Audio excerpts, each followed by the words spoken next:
اولاد کے لیے دعائیں پڑھیں گے۔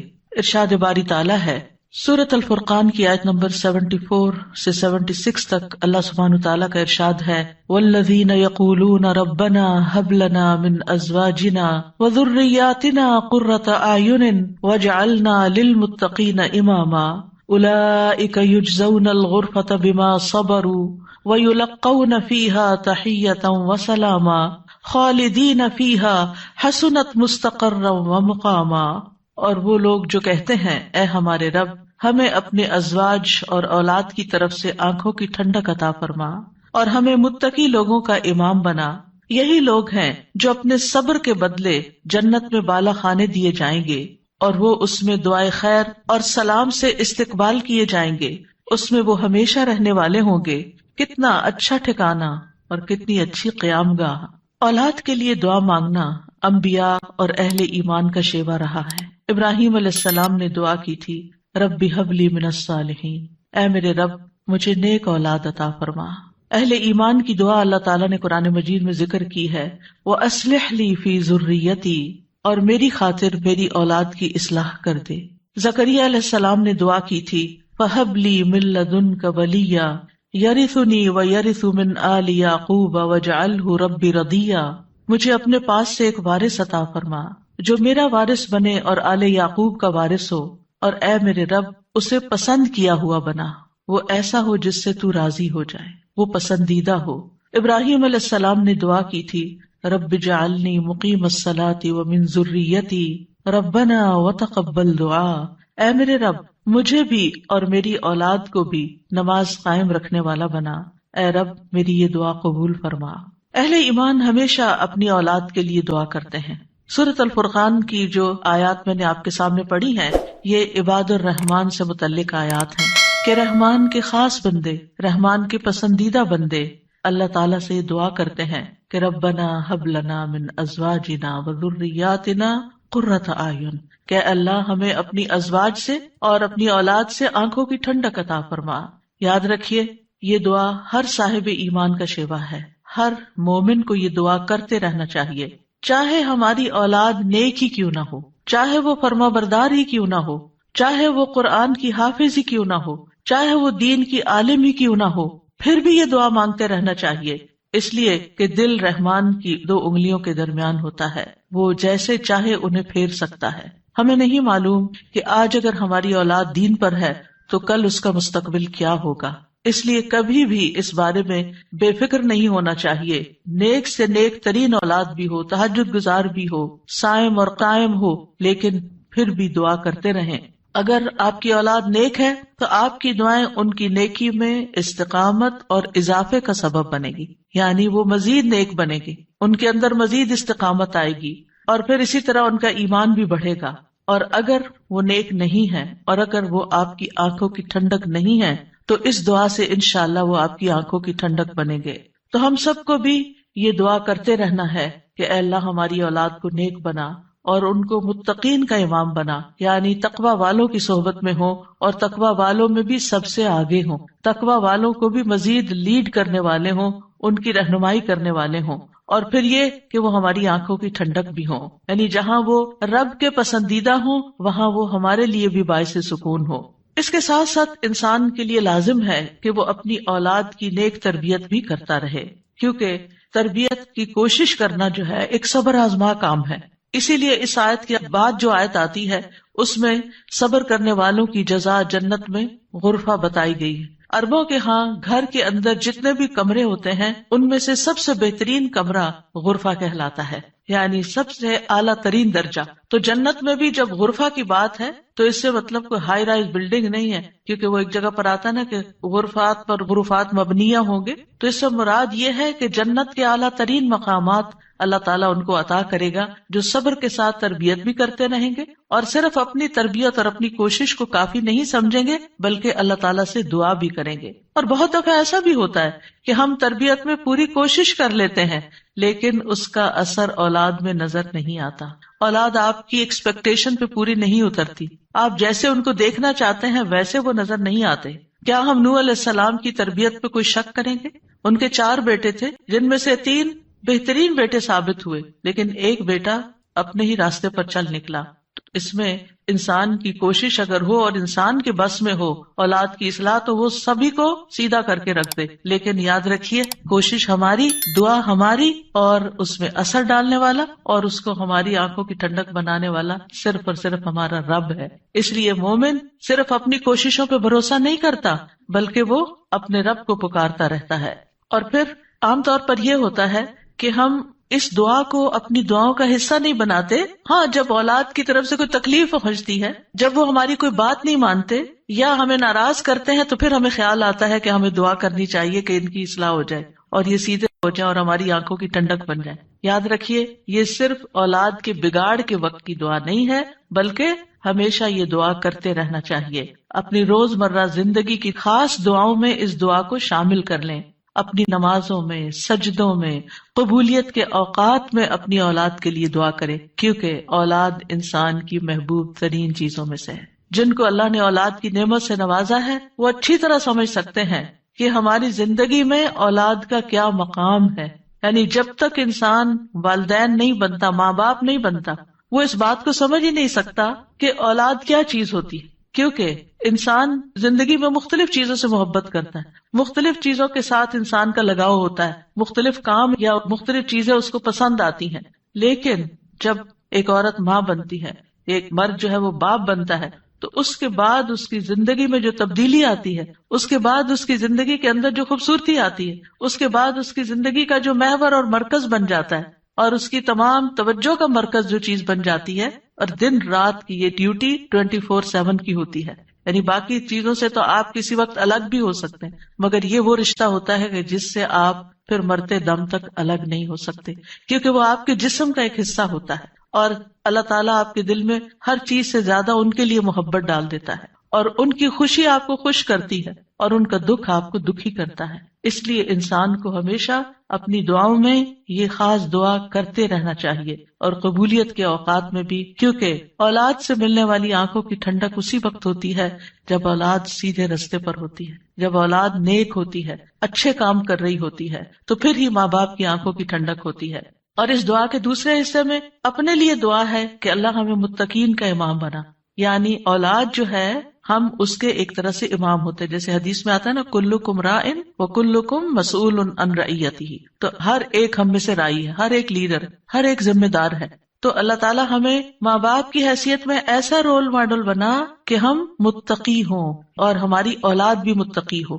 یعنی ہماری اولاد میں بھی نیکی ہو اور پھر ہم نیکی کے ساتھ آگے ان کی رہنمائی کرنے والے ہوں. اور ویسے جنرل سینس میں دیکھیں تو اس میں انسان کو ایک ہائیسٹ مقام حاصل کرنے کی دعا یہاں سکھائی گئی ہے، اور وہ کیا کہ انسان ایسا انسان ہو کہ جسے دیکھ کر لوگ متقی بن جائیں. یعنی دوسرے لفظوں میں یہ کہ نیکیوں میں سبقت کرنے والے ہوں، نیکیوں میں آگے بڑھنے والے ہوں، تاکہ دوسرے لوگ بھی ہمیں دیکھ کر نیک بن جائیں.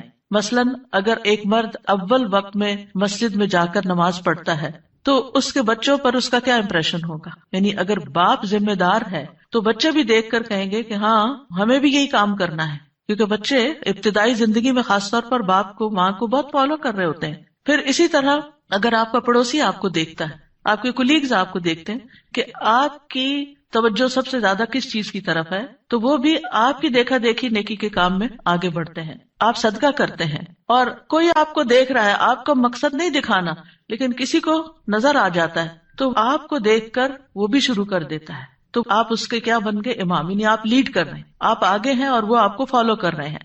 تو ہمیں یہ دعا کرنی چاہیے اپنے لیے کہ اللہ ہمیں نیکی کے کاموں کا امام بنا، متقین کا امام بنا. تو یہاں ہم دیکھتے ہیں کہ یہ عباد الرحمن کی صفات میں سے ایک صفت ہے، اور وہ کہتے ہیں والذین یقولون ربنا ہب لنا. ہب کا لفظ جو ہے یہ ہبہ سے ہے، اور ہبہ کہتے ہیں بلا معاوضہ کوئی چیز دینا. یا رب ہم نے کچھ کیا نہیں، لیکن تو اپنے پاس سے ہمیں عطا فرما، اپنی خاص رحمت سے ہمیں یہ عطا فرما. من ازواجنا، ازواج کا لفظ جو ہے یہ زوج سے ہے.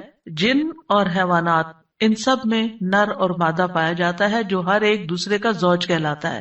یعنی عورت کے لیے بھی یہ لفظ استعمال ہوتا ہے اور مرد کے لیے بھی استعمال ہوتا ہے.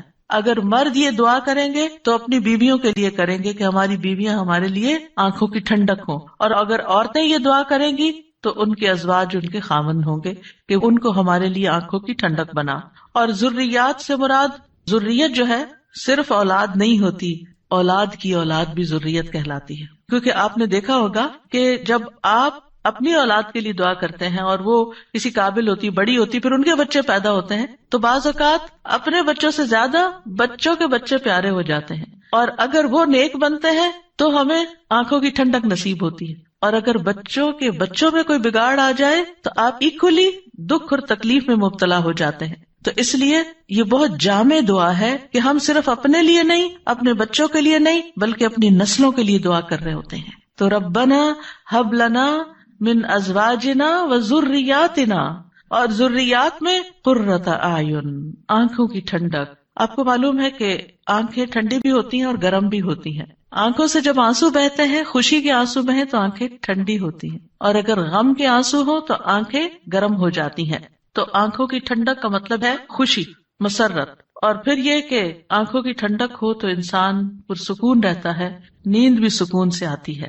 کہ بچوں کی طرف سے اگر انسان کو بے فکری ہو کہ وہ اچھے کام کر رہے ہیں، اچھی جگہ پر ہیں، سیف ہینڈز میں ہیں، تو انسان کے بہت سے غم، دکھ، پریشانیاں ختم ہو جاتی ہیں، وہ بے فکر ہو جاتا ہے. اور پھر اسی طرح یہ ہے کہ جب آنکھوں کی ٹھنڈک ہوتی ہے تو انسان کے دل کو بھی قرار ملتا ہے. یعنی آنکھوں کی ٹھنڈک صرف آنکھوں تک نہیں رہتی، بلکہ آنکھوں سے انسان جو کچھ دیکھتا ہے وہ اس کے دل تک اتر جاتا ہے. ابن عباس کہتے ہیں اس سے مراد ان کی وہ اولاد ہے جو اللہ کی اطاعت کے کام کرے تاکہ دنیا اور آخرت میں انہیں آنکھوں کی ٹھنڈک نصیب ہو.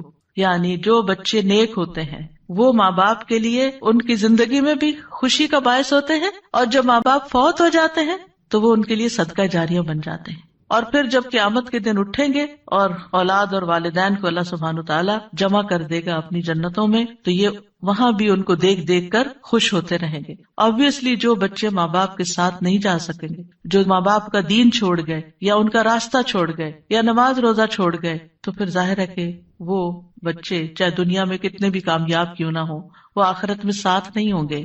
تو اس لیے جب یہ دعا کرتے ہیں تو اس میں ان کی ہدایت اور صلاح کی دعا بھی آ جاتی ہے.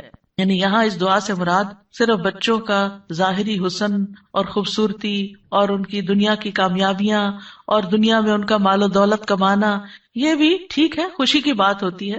بچہ خوبصورت ہو تو ماں باپ کو بہت اچھا لگتا ہے، بچہ اگر کامیاب ہو، کوئی ڈگری کر لے تو ماں باپ کو بہت اچھا لگتا ہے، بچے کو اچھی جاب مل جائے تو ماں باپ بہت خوش ہوتے ہیں. اور جو ماں باپ صرف دنیا کے لیے جیتے اور جن کا مطلب اور مقصد، ایم اور گول صرف دنیا کمانا ہوتا ہے، وہ انہی باتوں پر خوش ہوتے رہتے ہیں. لیکن جو اہل ایمان ہوتے ہیں ان کی خوشی صرف اس چیز میں نہیں ہوتی، ان کی خوشی اولاد کی نیکی میں ہوتی ہے کہ ہماری اولاد نیک ہو. تو جب ہم یہ کہتے ہیں کہ ہمیں آنکھوں کی ٹھنڈک عطا کر، تو اس سے مطلب یہ ہوتا ہے کہ اللہ وہ تیرے اطاعت گزار ہوں، فرما بردار ہوں، خیر اور بھلائی کے کاموں میں آگے جانے والے ہوں، اللہ کی عبادت اچھے طریقے سے کرنے والے ہوں، گناہوں اور حرام کاموں سے بچنے والے ہوں.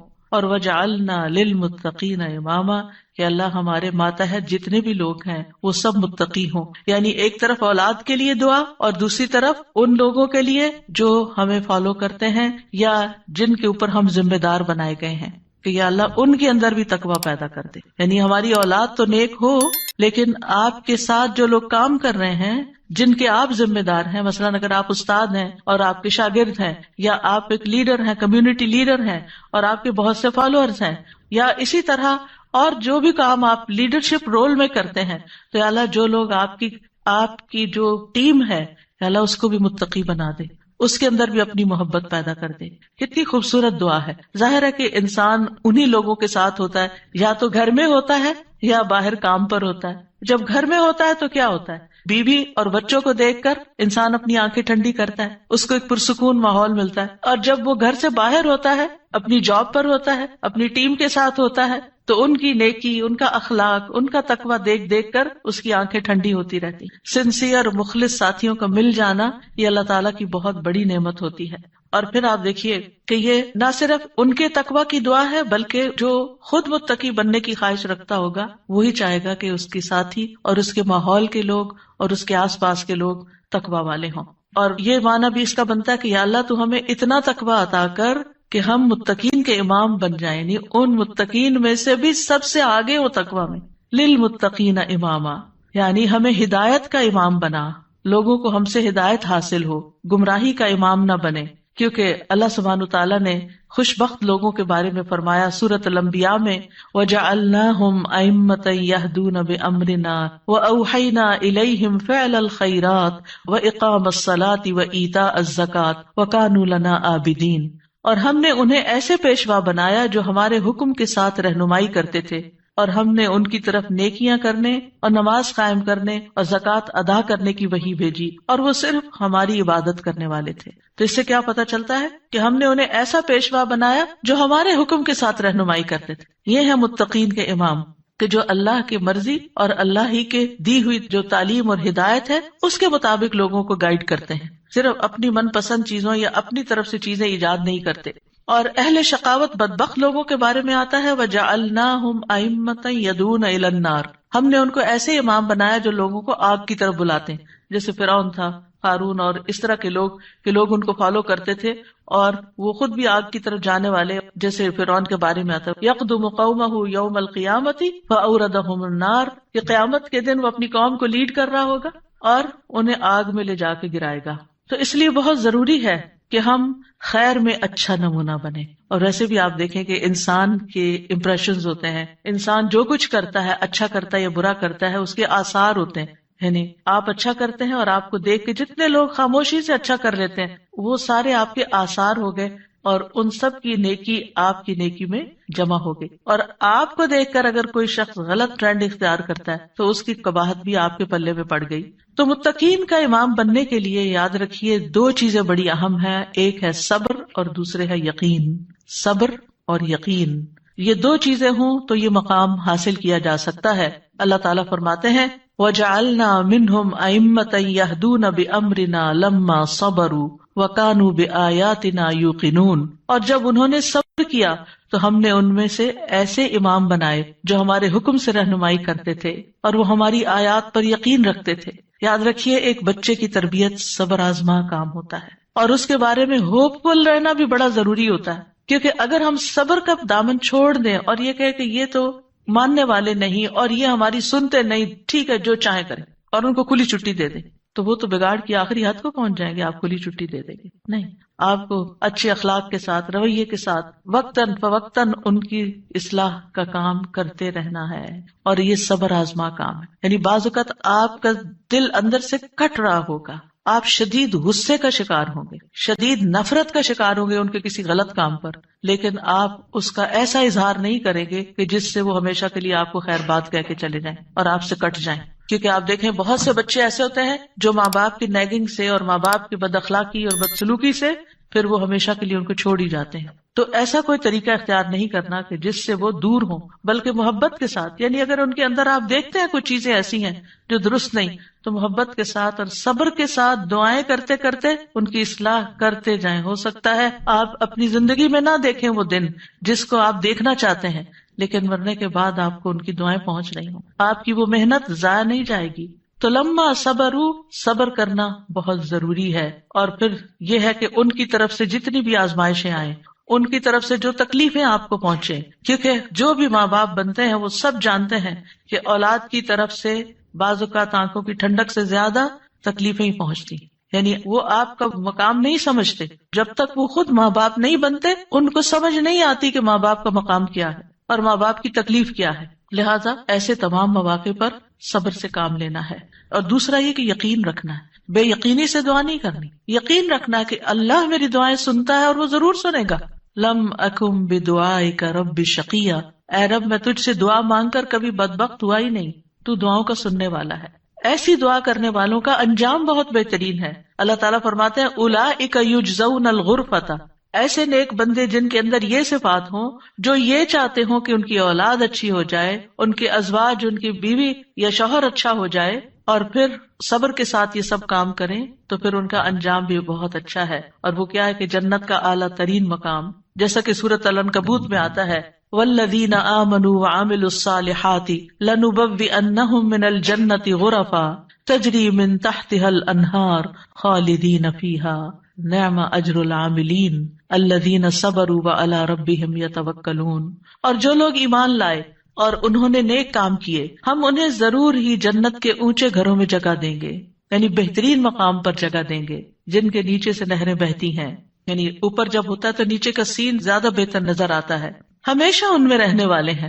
دنیا میں آپ اگر کوئی ایسی جگہ پر، کسی سی سائڈ پر، کسی بہترین سینری اور گرینری کے مقام پر، اونچے کسی ہائیسٹ فلور پر پینٹ ہاؤس خرید بھی لیں، رہ بھی لیں، لیکن آپ کو ہر وقت دھڑکا لگا رہتا ہے کہ پتہ نہیں کب دنیا سے چلے جانا ہے، یا اگر رینٹ پر رہ رہے ہیں تو پتہ نہیں کب یہاں سے نکلنا پڑ جائے.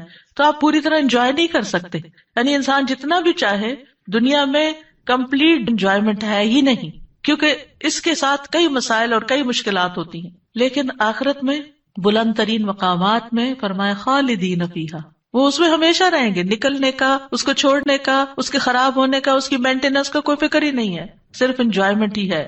نعم اجر العاملین، لیکن یہ کس کو ملتا ہے؟ جو عمل کرتے ہیں، جو کام کرتے ہیں، جو محنت کرتے ہیں. کتنا اچھا اجر ہے عمل کرنے والوں کا. کون ہے وہ عمل؟ کیا دو عمل بتائے گئے؟ الذین صبروا وعلی ربہم یتوکلون، وہ جو صبر کرتے ہیں اور اپنے رب پر توکل کرتے ہیں، بھروسہ کرتے ہیں. اور اس کے علاوہ حدیث سے بھی اس مقام کو حاصل کرنے کی بات ہمیں پتہ چلتی ہے. نبی صلی اللہ علیہ وسلم نے فرمایا جنتی لوگ اپنے سے بلند کمرے والے کو، غرفہ والوں کو اپنے اوپر ایسے دیکھیں گے جیسے وہ دنیا میں چمکدار گہرے ستارے کو دیکھتے. اتنے بلند ہوں گے ان کے مقامات. آپ سوچئے کبھی آپ جب جہاز پر ونڈو سیٹ پر بیٹھے ہوتے ہیں تو آپ جب نیچے دیکھتے ہیں تو بعض بہت ہی خوبصورت مناظر نظر آتے ہیں. تو آپ سوچئے کہ جس کا گھر وہ ستارے کی جگہ پر ہو، اتنا بلند مقام اس کو مل چکا ہو، تو پھر اس کو کیا کچھ نظر نہیں آئے گا نیچے. فرمایا کہ جس طرح وہ دنیا میں چمکدار گہرے ستارے کو دیکھتے ہیں جو آسمان کے مشرقی یا مغربی کنارے میں بہت دور ہوتا ہے، ان میں سے ایک دوسرے سے افضل ہوگا. لوگوں نے عرض کیا یا رسول اللہ، یہ تو انبیاء کے محل ہوں گے جنہیں ان کے سوا اور کوئی نہ پا سکے گا. آپ نے فرمایا نہیں، اس ذات کی قسم جس کے ہاتھ میں میری جان ہے، یہ ان لوگوں کے لیے ہے جو اللہ پر ایمان لائے اور انبیاء کی تصدیق کی. ایک اور روایت میں آتا ہے بے شک جنت میں ایسے غرف ہیں جنتی ان کے باہر والے حصے کو اندر سے دیکھ سکیں گے اور اندر والے حصے کو باہر سے دیکھ سکیں گے. اللہ نے یہ ایسے شخص کے لیے تیار کیے ہیں جو لوگوں کو کھانا کھلائے اور سلام عام کرے اور رات کو نماز ادا کرے جب لوگ سو رہے ہیں. اور الحمدللہ رمضان ایسا مہینہ ہوتا ہے کہ جس میں آپ یہ تینوں کام کر سکتے ہیں. آپ کی حرص ہوتی ہے کہ زیادہ سے زیادہ لوگوں کو افطار کرایا جائے، زیادہ سے زیادہ لوگوں تک راشن پہنچایا جائے، یعنی ان کو کھلایا جائے. اور جب آپ مسجد جاتے ہیں تو تراویح بھی ہوتی ہے اور بہت سے لوگ مل جاتے ہیں تو سلام پہ سلام ہو رہا ہوتا ہے.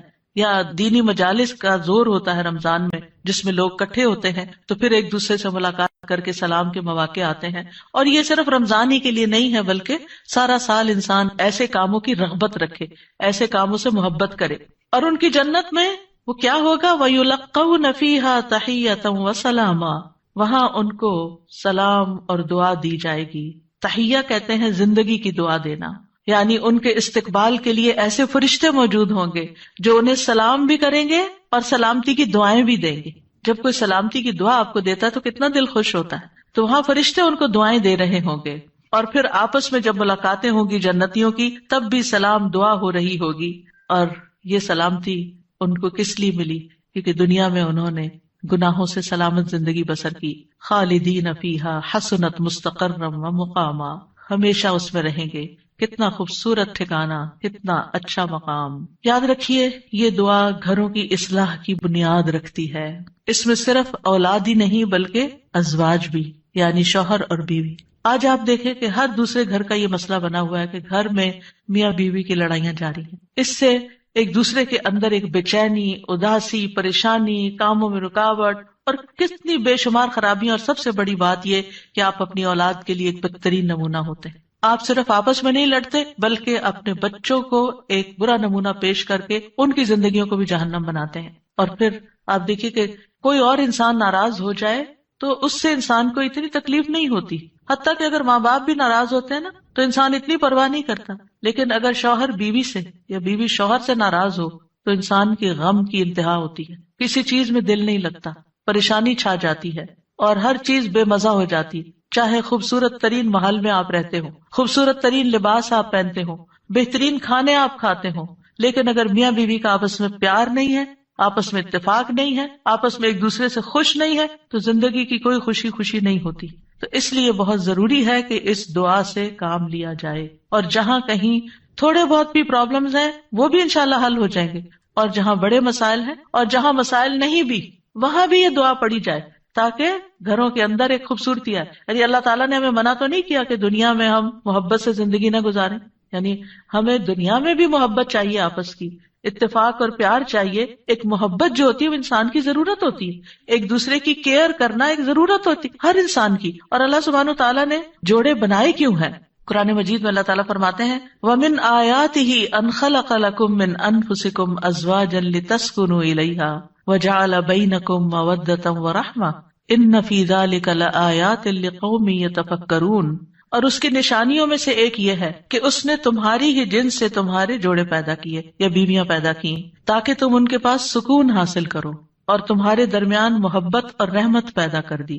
غور و فکر کرنے والوں کے لیے اس میں کئی نشانیاں ہیں. تو اللہ سبحانہ وتعالیٰ نے شادی کا مقصد کیا رکھا ہے؟ سکون کا حصول. اور اگر شادی کے بعد انسان کا پہلا سکون بھی جاتا رہے اور سکون ہی لٹ جائے اور تکلیف اور پریشانی ہر وقت رہے تو اس نے کیا پایا؟ تو شادی کا مقصد ہی بہت ہو گیا. ٹھیک ہے، شادی کے اور بھی کئی مقاصد ہو سکتے ہیں، لیکن سب سے بنیادی اور اول مقصد اللہ تعالیٰ نے کیا رکھا ہے اس رشتے کے اندر؟ ایک دوسرے سے سکون، مودت اور رحمت. ایک دوسرے سے محبت بھی کریں اور ایک دوسرے پر رحم بھی کریں، ایک دوسرے کی کیئر کریں، ایک دوسرے کا خیال رکھیں، ایک دوسرے کی ضرورت کو پہچانیں. صرف خود غرضی نہ ہو کہ میری مرضی، میرا مقصد، میرا مطلب اور میں جو چاہوں صرف وہ ہو میرے پاس. نہیں، یہ بھی دیکھنا ہوگا کہ دوسرا کیا چاہتا ہے. اور جن کپلز کو یہ سمجھ آ جاتی ہے کہ دوسرے کی خواہش کیا ہے اور وہ دوسرے کی خواہش کو پورا کرنے کی کوشش کرتے ہیں تو لازماً دوسرا بھی پھر ان کی خواہش پوری کرتا ہے اور ایک خوشگوار زندگی وجود میں آتی ہے. اسی طرح اللہ تعالیٰ نے سورۃ النحل میں بھی فرمایا وَاللَّهُ جَعَلَ لَكُم مِّنْ أَنفُسِكُمْ أَزْوَاجًا وَجَعَلَ لَكُم مِّنْ أَزْوَاجِكُمْ بَنِينَ وَحَفَدَةً وَرَزَقَكُم مِّنَ الطَّيِّبَاتِ أَفَبِالْبَاطِلِ يُؤْمِنُونَ وَبِنِعْمَةِ اللَّهِ هُمْ يَكْفُرُونَ. اور اللہ نے تمہارے لیے تمہارے نفسوں سے بیویاں پیدا کی اور تمہارے لیے تمہاری بیویوں سے بیٹے اور پوتے پیدا کیے. یعنی اللہ نے ان سے تمہیں اولاد دی اور اس نے تمہیں پاکیزہ چیزوں سے رزق عطا کیا. کیا پھر بھی وہ باطل پر ایمان لاتے ہیں اور اللہ کی نعمت کا انکار کرتے ہیں؟ یعنی اللہ تعالیٰ کی نعمتوں کی ناشکری کرتے ہیں. تو یاد رکھیے کہ گھروں کی اصلاح کا انحصار ازواج کی اصلاح پر ہے، آپس کے اتفاق پر ہے، اور اولاد کی اصلاح سے پہلے ازواج کی اصلاح کی بات ہے. ابن علان کہتے ہیں کہ یہ دعا یعنی ازواج کے بارے میں شروع ہوتی ہے، کیونکہ اگر ازواج کی اصلاح ہو تو اولاد کی اصلاح ہوتی ہے. یعنی شوہر یا بیوی کی اصلاح ہو جائے، وہ ایک دوسرے کے لیے آنکھوں کی ٹھنڈک ہو تو اولاد خود بخود آنکھوں کی ٹھنڈک ہوتی چلی جائے گی. اور آنکھوں کی ٹھنڈک سے مراد یہ نہیں ہے صرف کہ ایک شوہر اپنی بیوی کو زیادہ خوبصورت دیکھے یا تندرست دیکھے، بلکہ اس حال میں دیکھے کہ وہ اللہ کی فرما بردار ہو. کیونکہ ایک حدیث میں آتا ہے کہ دنیا متاع ہے اور دنیا کی سب سے بہترین متاع نیک بیوی ہے. یعنی دنیا میں جتنی بھی نعمتیں ہیں ان میں سے سب سے بڑی نعمت ایک مرد کے لیے کیا ہے؟ ایک نیک بیوی ہے، ایک اچھی بیوی ہے. اور نیکی صرف نماز روزے کا نام نہیں ہوتی، نیکی اچھے اخلاق کا نام ہوتی ہے. ایک اور حدیث میں آتا ہے نا کہ جب ایک عورت 5 وقت کی نماز پڑھے، رمضان کے روزے رکھے اور اپنے شوہر کی اطاعت کرے، جب وہ اس کو دیکھے، اس کو خوش کر دے، تو وہ جنت کے جس دروازے سے چاہے داخل ہو جائے. یعنی اس تعلق کی بہتری اور خوبصورتی کا اتنا زیادہ اہتمام کیا گیا ہے. اور پھر آپ دیکھیں کہ متقین کا امام بننے کے لیے انسان کو پہلے گھر میں اچھا امام بننے کی ضرورت ہے. یعنی گھر سے باہر آپ اسی صورت میں اچھے امام بن سکتے ہیں جب آپ گھر کے اندر خوبصورتی لاتے ہیں اور اس کے لیے کوشش بھی کرتے ہیں. دیکھیے کچھ رشتے ہمیں اللہ کی طرف سے بنے بنائے مل جاتے ہیں، جیسے ماں باپ کا رشتہ ہے. ماں باپ سے آپ کو انکنڈیشنل لو ملتا ہے. آپ اچھا کریں، آپ برا کریں، آپ ان کو خوش کریں، آپ ان کو ستائیں، آپ ان کے قریب ہوں، آپ ان سے دور ہوں، وہ آپ سے محبت کرتے ہی رہیں گے. آپ زندہ ہوں، آپ مر جائیں، ہر صورت میں محبت کرتے ہیں. آپ نے دیکھا ان ماؤں کو جن کا کوئی بچہ فوت ہو جائے تو وہ زندہ کو بھول کے اسی کو یاد کرتی رہتی ہیں جو چلا گیا ہے. قریب ہو تب بھی محبت کرتے ہیں، دور ہو تب بھی محبت کرتے ہیں. ماں باپ کی محبت انکنڈیشنل، لیکن ازواج کی محبت کنڈیشنل ہوتی ہے. اگر آپ اچھے اخلاق کا مظاہرہ کریں گے، اچھے انسان بن کر رہیں گے تو آپ کی محبت بڑھتی جائے گی. لیکن اگر آپ اپنے اخلاق کو کھو دیں گے تو پھر اس محبت میں کمی آنی شروع ہو جائے گی. تو کچھ رشتے بنے بنائے ہوتے ہیں اور کچھ کو بنانا پڑتا ہے، ان کی مینٹیننس کرنی پڑتی ہے. یاد رکھیے شادی جو ہے یہ انبیاء کا طریقہ ہے، نیک لوگوں کا طریقہ ہے، ہمارے دین کا شعار ہے. نکاح جو ہے وہ نصف ایمان ہے. یعنی ہمارے دین میں کرسچینٹی کی طرح یہ نہیں ہے کہ آپ شادی نہیں کریں، آپ نن بن جائیں، آپ فقیر بن جائیں اور آپ زیادہ نیک ہیں. نہیں، آپ شادی کر کے زیادہ نیکی کما سکتے ہیں. یعنی اسلام جو ہے وہ فطری ضروریات کو مد نظر رکھتا ہے. اللہ تعالیٰ فرماتے ہیں یقیناً آپ سے پہلے بھی ہم نے کئی رسولوں کو بھیجا اور ہم نے ان کے لیے بیویاں اور اولاد بنائی. یعنی پیغمبر بھی بیویوں والے اور اولادوں والے تھے. نبی صلی اللہ علیہ وسلم نے فرمایا نکاح میری سنت ہے، بس جو میری سنت پر عمل نہیں کرتا وہ مجھ سے نہیں. تم لوگ شادی کیا کرو. یعنی شادی کرنا بھی ایک نیکی کا کام ہے، عبادت ہے، کیونکہ میں تمہاری تعداد کی بنا پر سابقہ امتوں سے کثرت تعداد میں مقابلہ کروں گا. ایک اور روایت سے پتہ چلتا ہے کہ شادی نہ کرنے والا نبی صلی اللہ علیہ وسلم کے طریقے سے منہ موڑنے والا ہے.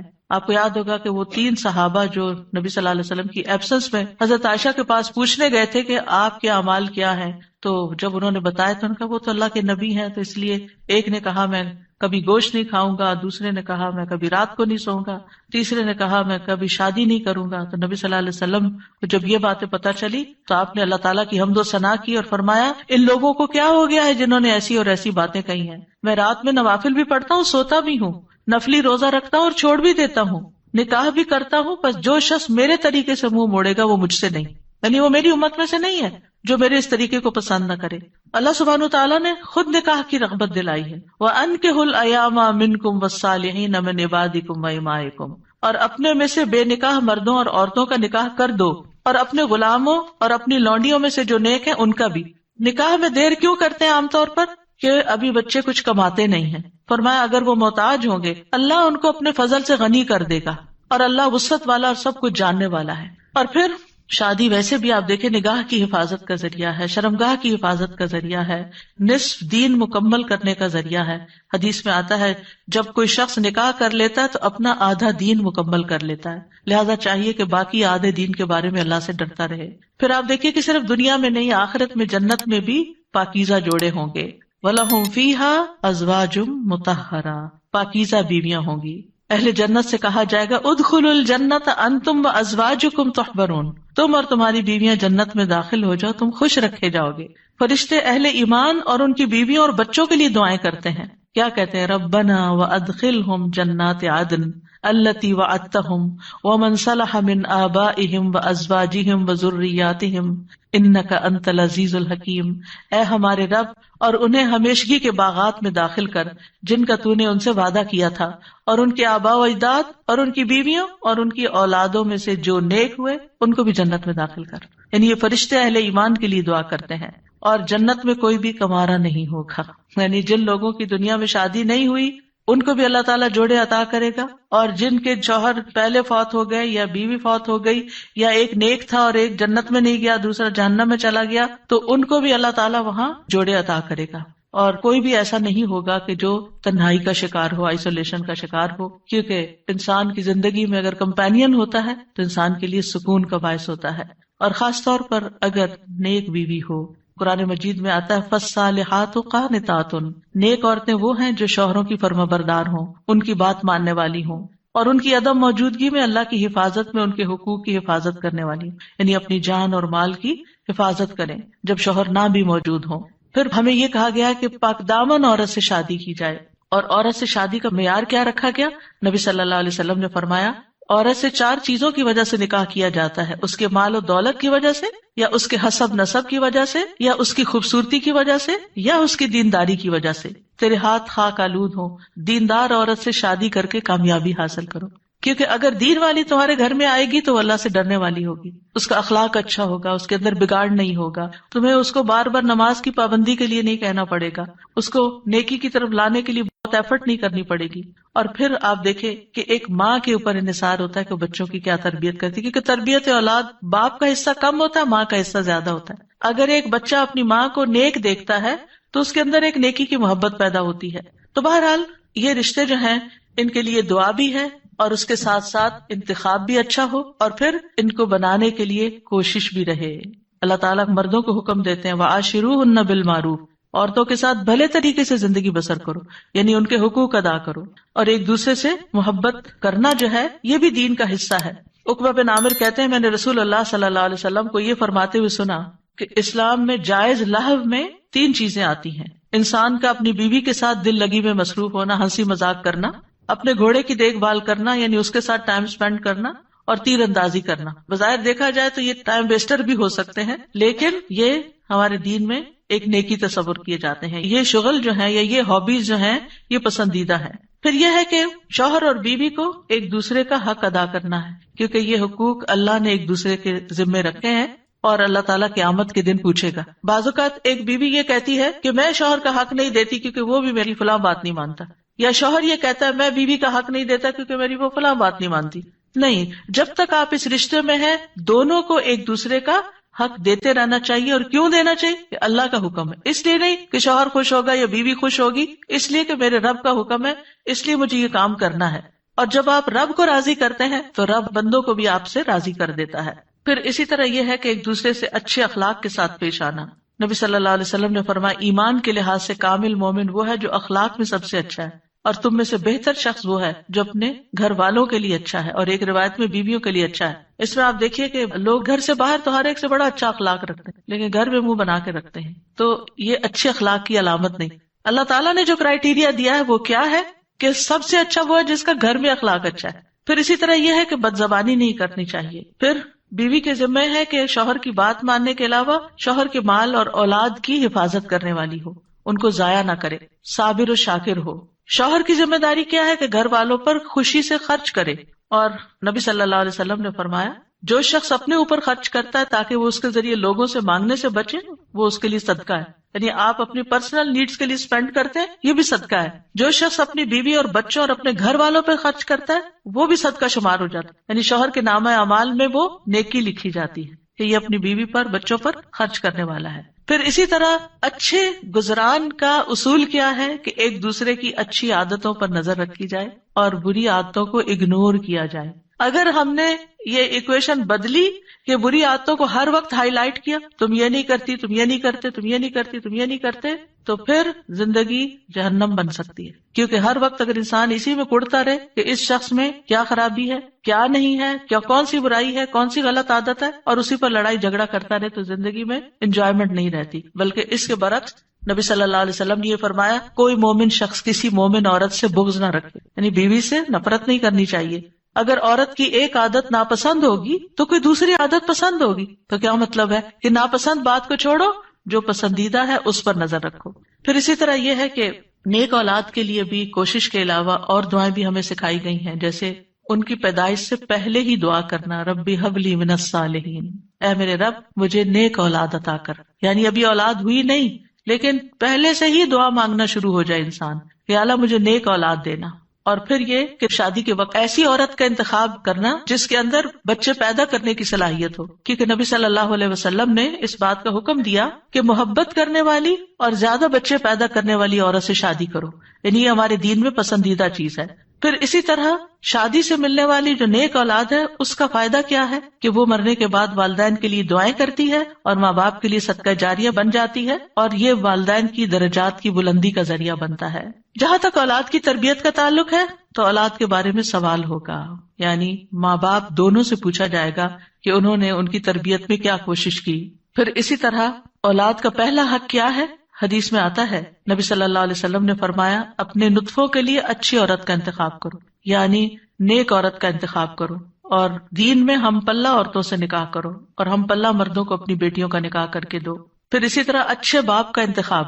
رسول اللہ صلی اللہ علیہ وسلم نے فرمایا جب ایسا شخص تمہارے پاس نکاح کا پیغام بھیجے جس کے دین اور اخلاق سے تم مطمئن ہو تو اس سے اپنی بیٹی کا نکاح کرو. یعنی اوباش آوارہ لڑکے ہوں تو پھر ان کے ساتھ شادی نہیں کرو، کیونکہ شادی کے بعد کیا ہوگا، آپ کی بیٹی کو مصیبت میں ڈال دے گا. فرمایا اگر ایسا نہیں کرو گے تو زمین میں فتنہ اور زبردست فساد برپا ہوگا، یعنی پھر فساد ہی فساد، بگاڑ ہی بگاڑ.